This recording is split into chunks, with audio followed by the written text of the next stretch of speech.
बिहार के हमारे 38 जिलों के हमारे जितने भी अभ्यर्थी हैं, अब उनसे हम यही आह्वान करेंगे कि अब हमारी ये लड़ाई अंतिम पड़ाव पर है। अब हम सबसे यही कहेंगे कि वो सभी, अब जो भी हमारा आंदोलन हो रहा है उसमें वो जरूर पार्टिसिपेट करें, क्योंकि आपकी सहभागिता अब परम आवश्यक हो चुकी है। अब हम लोगों का बस एक ही डिमांड रह चुका है और उसी पे हम लोग लगातार काम कर रहे हैं कि 12 मार्च के हमारे जितने भी जेन्युइन साथी क्वालिफाइड हैं, सबकी सरकार सीट को बढ़ाकर कोटिवार रिक्तिवार सीटों को बढ़ाकर सबकी नियुक्ति सुनिश्चित करे। इसी के लिए हम लोग लगातार कार्यरत हैं और इसी पर हम लोग लगातार कार्य करेंगे। अब हम लोग सुबह आए, शिक्षा मंत्री से मिले हैं, शाम में भी हम लोग शिक्षा मंत्री के पास मिलेंगे। वहाँ भी हम लोग यही ज्ञापन दिए हैं कि 12 मार्च के हमारे जितने भी साथी क्वालिफाइड थे, सीटों को बढ़ाकर विषयवार कोटिवार सबकी नियुक्ति सरकार सुनिश्चित करे, क्योंकि ये सरकार की गलती है। सरकार की गलती का खामियाजा बिहार के बच्चे नहीं भुगत सकते हैं। बिहार के 12 मार्च के जितने भी क्वालिफाइड अभ्यर्थी हैं, सबके साथ हम न्याय दिलवा के ही रहेंगे, चाहे इसके लिए हमको जो भी करना पड़ेगा वो करेंगे। अब हमारी ये लड़ाई अंतिम पड़ाव पे है और बिहार के जितने भी कैंडिडेट हैं, सबसे हम रिक्वेस्ट कर रहे हैं कि वो भी अब जितने भी हमारे जितने भी आंदोलन होने वाले हैं, सब में वो पार्टिसिपेट करने से नहीं चुके, क्योंकि अब हम अंतिम पड़ाव पे हमारी लड़ाई पहुंच चुकी है।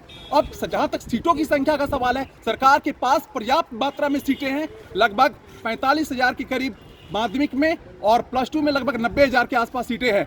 थोड़ा सा और प्रेशर क्रिएट किया जाए, थोड़ा सा और प्रेशर क्रिएट करेंगे तो ये सीटों का आंकड़ा माध्यमिक में मतलब 9th-10th में 60 से 70,000 तक पहुंच सकता है।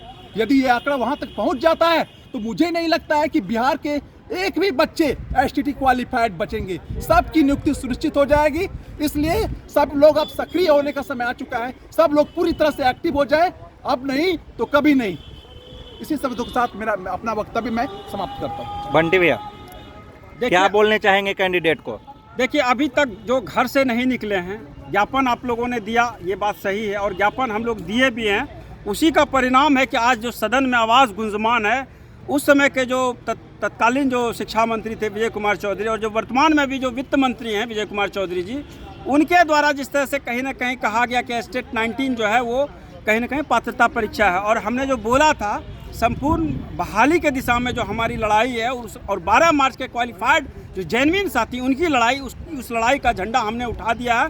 और मैं आपको बता दूं, इस बार का जो सदन है, चाहे वो विधान परिषद का सदन हो या विधानसभा का सदन हो, उस सारे सदन में ये आवाज़ इस बार गुंजमान होगा और कहीं ना कहीं आपको देखने के लिए मिलेगा कि जो बिहार गजट को पालन करने की बात, हम 15 विषय में बिहार गजट को पालन करते हुए सीट बढ़ाकर कोटिवार विषयवार सबकी नौकरी को सुनिश्चित करने की दिशा में इस बार सरकार कहीं ना कहीं कृत संकल्प रहेगी और इस दिशा में हम लोग काम कर भी रहे हैं। क्योंकि जिस तरह से विधान परिषद में ये मुद्दा कल भी उठा और आज भी उठेगा और ये आपको देखने को मिलता रहेगा 4 अप्रैल तक ये कंटिन्यूस ये मुद्दा गुंजमान रहेगा स्टेट 19 का। और ख़ास करके स्टेट 19 का जो नोटिफिकेशन आना, नियमावली आना है, विज्ञप्ति आना है, उसमें जो मांग है संपूर्ण बहाली डोमिसाइल लगा के बिहार गजट को पालन करते हुए, और जो विवाद का जो जड़ है 21 जून जो 3 विषय के रिजल्ट के साथ 12 विषय का रिजल्ट को रिवाइज किया, उस रिजल्ट के रिगार्डिंग भी हमारा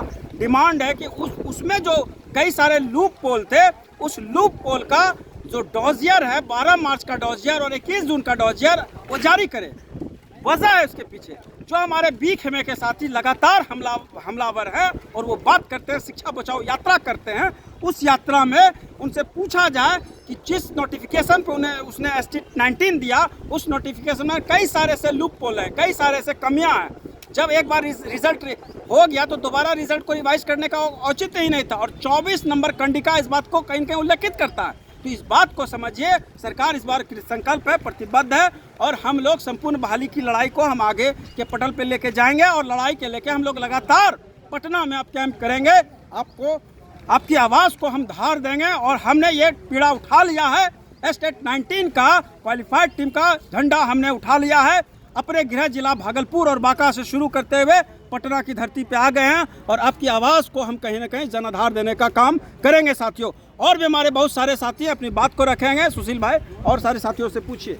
बोलिए अभिनव जी। बाकी सब तो जैसे बंटी जी हुए, हमारे विक्रम नाम है ना, विक्रम जी ने सारी बातें आप सबको समझा ही दी। मुझे कहने के लिए कुछ नहीं, बस कहना यही है कि ये सब कुछ संभव कब है आंदोलन भारी कब होगा, हमारी बहाली कब सुनिश्चित होगी, जब भारी से भारी संख्या में आप सभी लोग पटना की धरती पे उपस्थित होंगे तब। अन्यथा ये कुछ होने वाला नहीं है। इक्का दुक्का लोग जा करके ये कर सकते हैं, बस सचिवालय में जा करके आवेदन कर सकते हैं, हम सरकार को डरा नहीं सकते। और सरकार जो है बस भीड़ तंत्र से डरती है, क्योंकि भीड़ तंत्र में सब कुछ है। तो आपसे आग्रह है कि आप भारी से भारी संख्या में जब कभी भी मीडिया बाइट का प्रोग्राम हो या आंदोलन का प्रोग्राम हो, जैसे कि 12 मार्च को आंदोलन होने वाला है गर्दनी बाग में, इसका तिथि जो है तय कर दिया गया है, तो आप 12 मार्च को भारी से भारी संख्या में 38 जिलों के जो भी हमारे साथीगण है स्टेट 19 के क्वालिफाइड, उनसे आग्रह है कि आप अपने हक अपने अधिकार के लिए पटना के गर्दनी बाग की धरती पे पहुंचिए और अपने आवाज को बुलंद करिए और सरकार से अपनी बहाली को सुनिश्चित कराइए और इस बिहार के स्कूलों में पहुंचिए, बच्चों को शिक्षा प्रदान करिए। आपसे यही आग्रह है। ये देखिए हमारे बीच कुछ विकलांग साथी भी आए हैं, आप लोगों को बताइए। ये हमारे बीच आए हैं और आप हैं जो कि घर में, क्या साथियों को आप मैसेज देंगे? मैं टोटल क्वालिफाई साथियों से अनुरोध करना चाहता हूं कि जब कभी भी मीडिया प्रोग्राम हो तो आप लोग अधिक से अधिक कम से कम पटना में आकर अपना पार्टिसिपेट करें। और जहां तक रही बहाली खुलवाने की, तो जब तक आप नहीं आइएगा तब तक ये प्रोग्राम भी अधूरा रह पाएगा। इसी से आपको अनुरोध किया जाता है कि आप लोग जहाँ कहीं भी हो, जब हमारे जैसा दिव्यांग साथी जब पटना में आ सकते हैं तो क्या आप एक सही हो के पटना में क्यों नहीं आ सकते? देखिए साथियों, हमारे बहुत सारे साथी हैं जो कि हमारे साथ आज जुड़े हैं, जैसा कि आप देख पा रहे होंगे। आप सबका भी उम्मीद है कि आप सभी हमारे साथ इसी तरह से जुड़िए और हम अपनी आवाज़ को बुलंद करके 12 मार्च के अकॉर्डिंग 80,402 को सब्जेक्ट वाइज रिक्ति को बढ़ा के, कोटी वाइज रिक्ति को बढ़ा के, ताकि किसी भी सब्जेक्ट में एक भी कैंडिडेट ना छूटेंगे। इस तरीके से हम लोगों का गवर्नमेंट से मांग है ताकि सबकी नियुक्ति पक्की हो सके। इस डायरेक्शन में काम स्टार्ट हो गया है और हमारे साथ आप लोग ज़्यादा से ज़्यादा संख्या में जुड़िए ताकि इस मुहिम को आवाज़ मिले और बुलंदी तक अपनी आवाज़ को पहुँचाएँ और सबकी नौकरी सुनिश्चित करवाएँ। थैंक यू साथियों।